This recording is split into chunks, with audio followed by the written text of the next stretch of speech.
picture as I usually do because I think it holds our story here for the weekend that we're going to get. So what we have is a Colorado low to our south, a secondary low bringing in a little light snow to the southeastern corner or the winter side of that. Then we turn into the Pacific air. That's going to ease in more of that mild air that we will be seeing for the weekend. So just to dive a little bit deeper on the summer side, the summer severe side of that, level 3 for strong to severe storms over by Kansas to Missouri. All threats are happening there.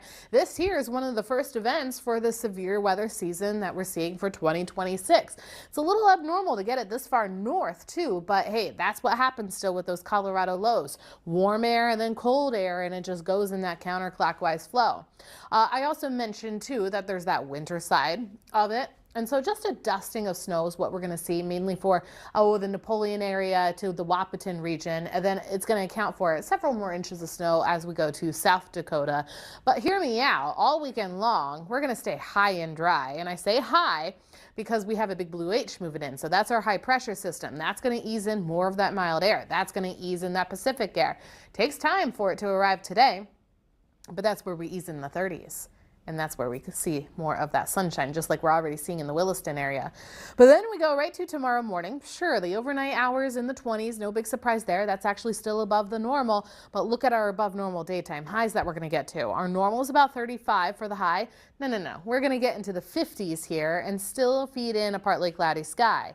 The downfall here is the winds kind of take over. So Saturday, 30 to 35 mile per hour wind gusts. And then once we go into our Sunday, that turns to 40 miles per hour because of another high and a low to our north, as well as a low swooping in to our south. So tightened pressure gradient there. But the winds for most part here are going to be coming out of the west. And so that's still that Pacific air mass. So that's where we're going to see those highs in the 60s. That's where we have a chance of breaking some records.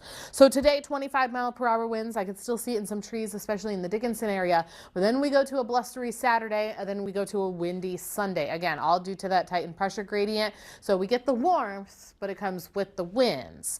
But we talked about the record highs, right? As well as the record warm lows.